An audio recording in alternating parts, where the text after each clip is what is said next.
জাকি দিলেই পরে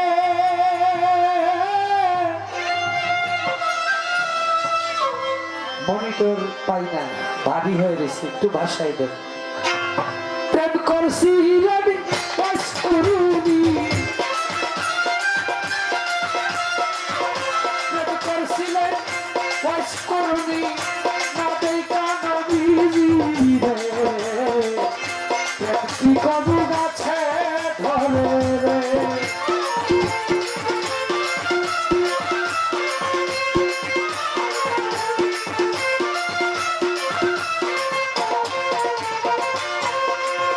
আমার দয়াল নবী বিদায়ের কানে আসান গন্ডা খিয়া বলছিলেন আমার বিদায়ের পরে তোমরা জামা জুড়াটা দিয়া গো।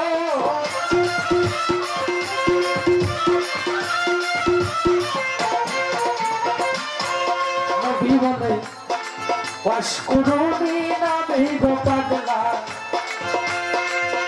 তোমরা রে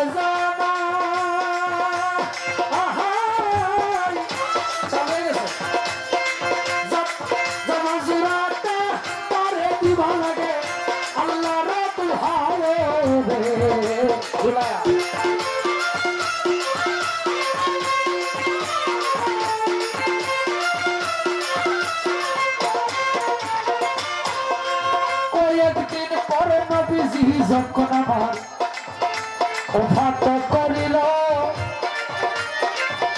কাফন কাফন কইরা আলি মনেতে ভাবিল গো।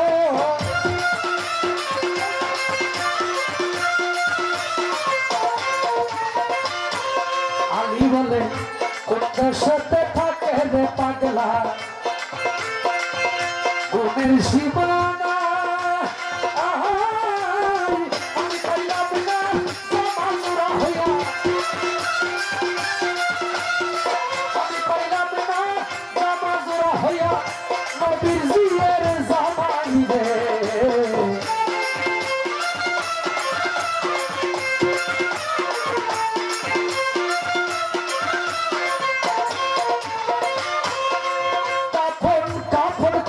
গোয়ালি রওনা দিল করে সারে পারে জিগা তোমরা সিনানি পাগলা বেগো।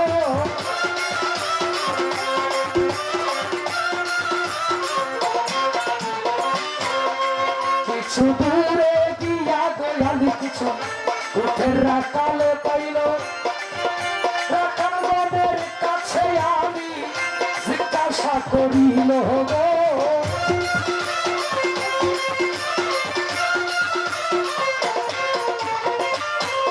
আলী বলে ওয়াশকুরুনি নামেই রে পাগলা,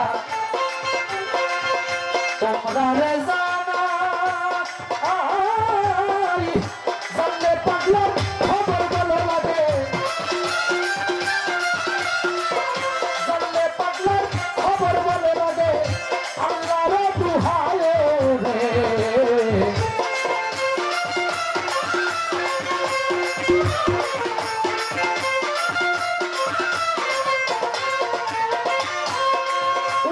কাল কয় ওয়াশকুরুনি নামটা আমরা জীবনে শুনছি না, তবে বাচ্চা নামে পাগলা থাকে একটা পাহাড়ে ঠিকানা গো।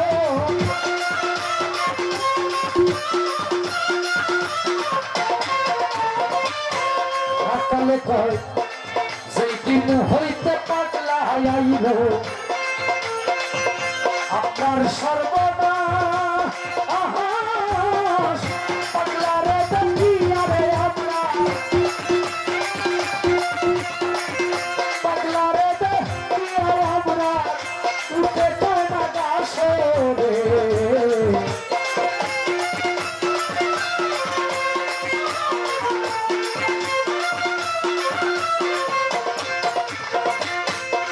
হযরত আলী রওনা দিল সেই পাহাড় ধরিয়া, গিয়া দেখে পাগলা বেঠে আছে সজিদাই করিয়া গো।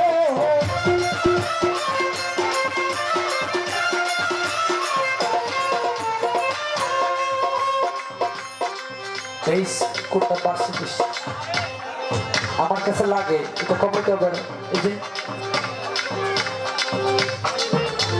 হ্যাঁ ডাইনাক্সে তেইশ বেশি অনেক বেশি হয়ে গেছে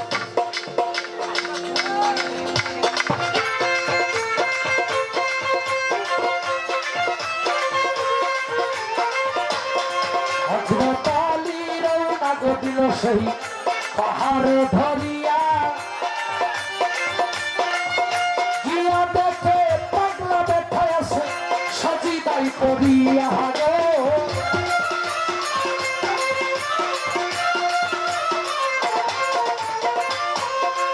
আসসালামু আলাইকুম কইয়া আলী যখনই দাঁড়াইল ওয়ালাইকুম আসসালাম কইয়া পাগলা মাথাটা ভাসাইল গো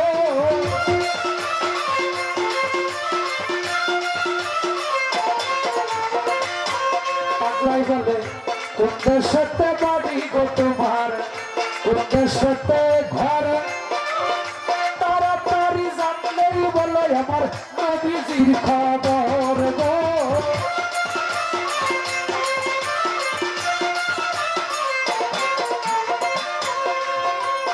আলী বলে মদিনাতে বাড়ি গো আমার মদিনাতেই ঘর আমার সব সুরজিনী হয় দিনের পয়গা পড়ব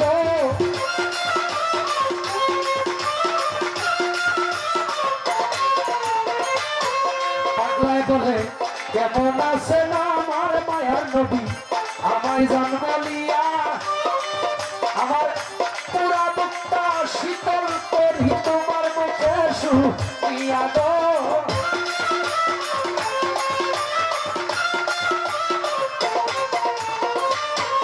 আলী বলে শ্বশুর আমার পৃথিবী হইতে গেছে বিদায় হইয়া এই দিন আপনারে জামাজ রাতে আমি আপনারে যাই দিয়া গো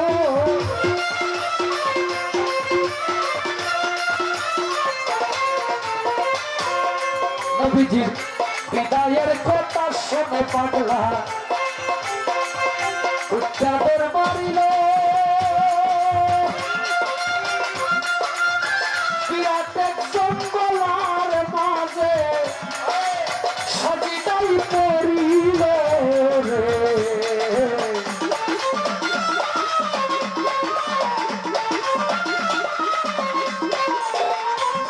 বিরাট এক জঙ্গলায় পাগলা সজিদাই পড়িয়া বলে আরশ পাতাম দিয়া যাইব আল্লাহ আজকে জমিনে নামাইয়া রে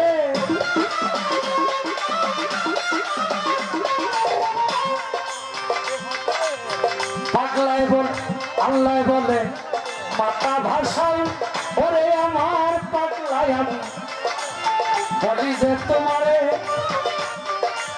নবীর বদল যা চাও তুমি যাব তোমায় দিয়ে রে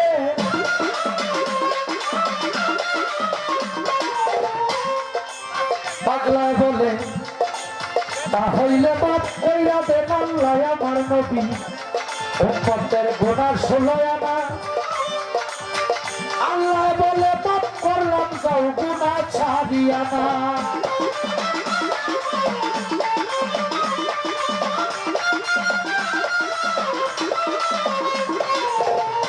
পাগলাই বলে গো আল্লাহ কিছুতেই হবে না মাফ করিতে হবে তোমার গুনাহ ষোলয় আনা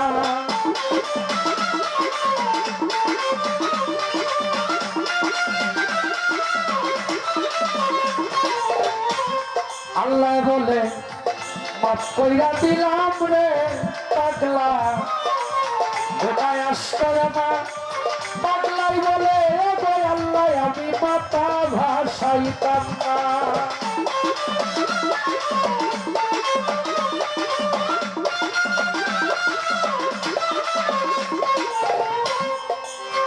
আল্লাহ বলে মাফ কইরা দিলাম রে পাগলা গোটা চত্বর এবং সবাই হজরত আলী পাগলার কাছে হইরুয়ানা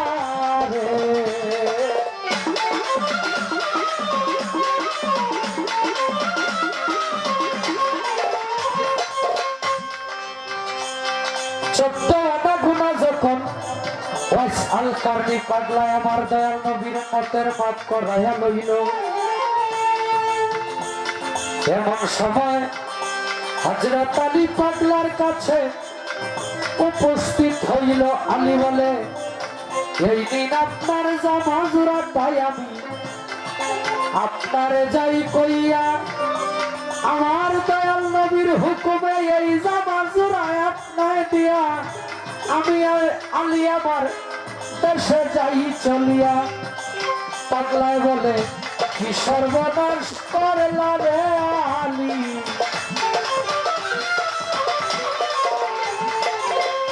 অসময় ডাক দিয়া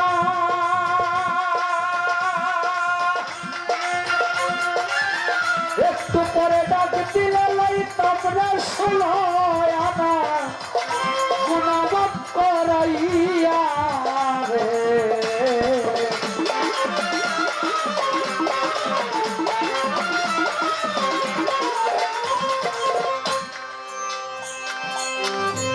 সারা রাত্র গান, অনেক ধরনের গানই আমরা করেছি। যেই পাগলার জীবনীর উপরে সাধক গান লিখছে, পৃথিবী সৃষ্টি লগ্ন থেকে কাল কিয়ামত পর্যন্ত এরকম পাগলের আবির্ভাব আর পৃথিবীতে হবে না। যেই নবীকে দেখার জন্য সেই পাগল সারাটা জিন্দেগি কাটাইল, লাস্ট বিদায় বেলা সেই নবীর দেখা আর সে পাইল না।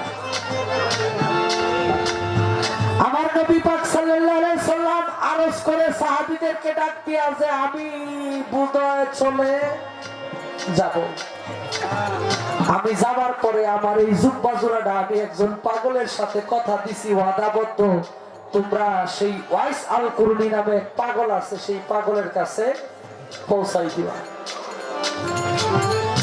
সাহাবীরা জিজ্ঞেস করলেন, ইয়া রাসূলুল্লাহ, আপনি যেই পাগলের কাছে জুব্বা জোড়া পৌঁছানোর জন্য আরজ করলেন, হুকুম করলেন, এই পাগলকে তো আমরা কোনোদিন দেখি নাই, আপনার কাছে আসতে আমরা সেই পাগলকে চিনব কিভাবে? নবী পাক সাল্লাল্লাহু আলাইহি সাল্লাম কয়, তোমরা ইয়ামিন শহরে করুন নামক স্থানে দক্ষিণ দিকে যাইলে সেই পাগলের দেখা পাবে, আর তার দেখলেই তোমরা চিনবা তার চেহারার সাথে আমার চেহারার বেশি একটা পার্থক্য আমারে 2টা মিনিট সময় দেন দাদা।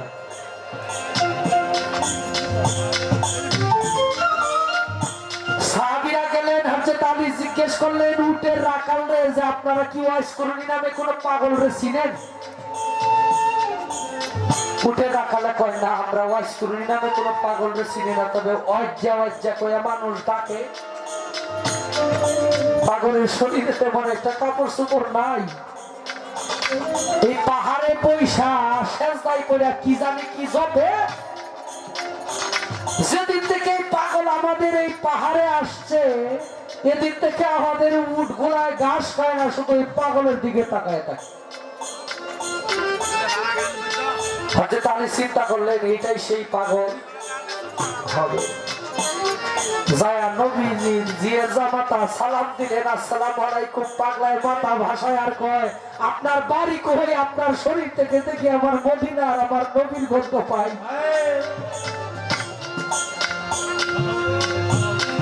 পাগলাই জিজ্ঞেস করে, আপনার বাড়ি কোথায়? আপনার শরীর থেকে দেখি মদিনার গন্ধ আসে, আমার নবীর গন্ধ আসে।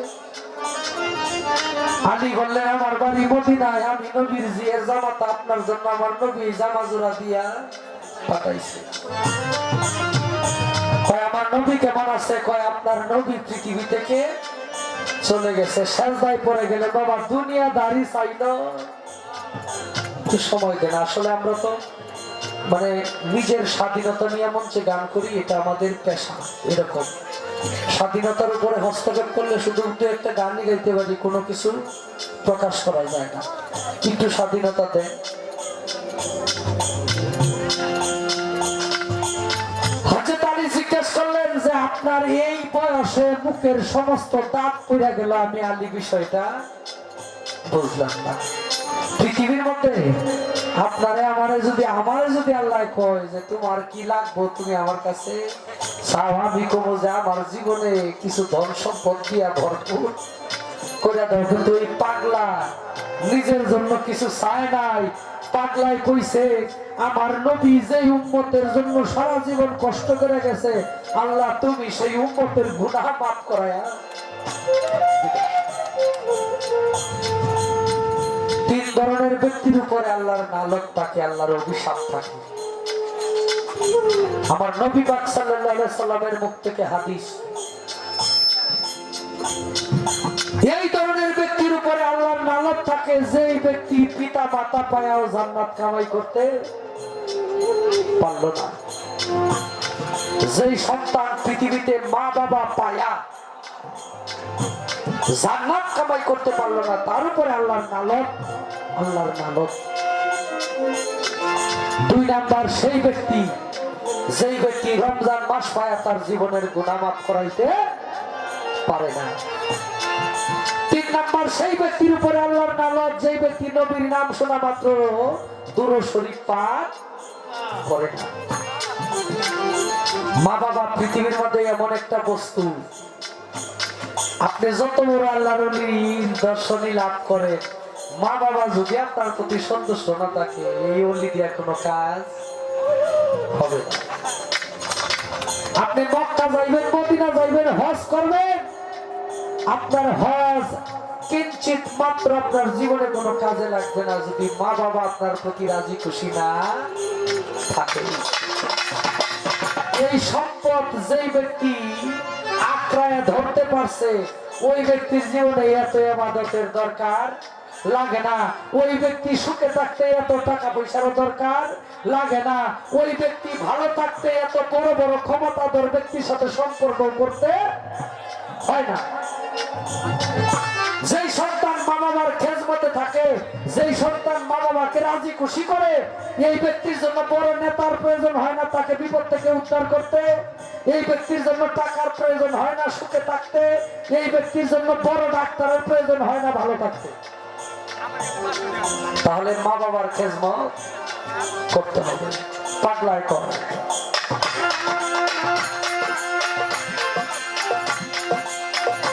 স্বপ্নে শুনছি আমার দয়াল নবী, মায়ার নবীর সেই উহুদ যুদ্ধের ময়দানে দুটি দন্ত মুবারক যেন শহীদ হইয়া। কোন দন্তটা শহীদ হইল দয়ালি আমি সন্দেহ করিয়া। একটি একটি করে ৩২টি দন্ত আলি আমি আমার ইয়াসি পালাইয়া। আমি নবীর পাগল দাবি করবো কেমনে, মুখে দন্ত লইয়া।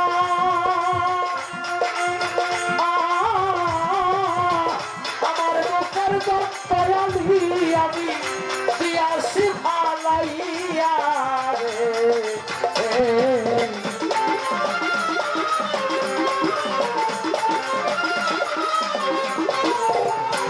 তাই বলছে পাগল পাগল সবাই দাবি করি, এই দুনিয়ায় পাগল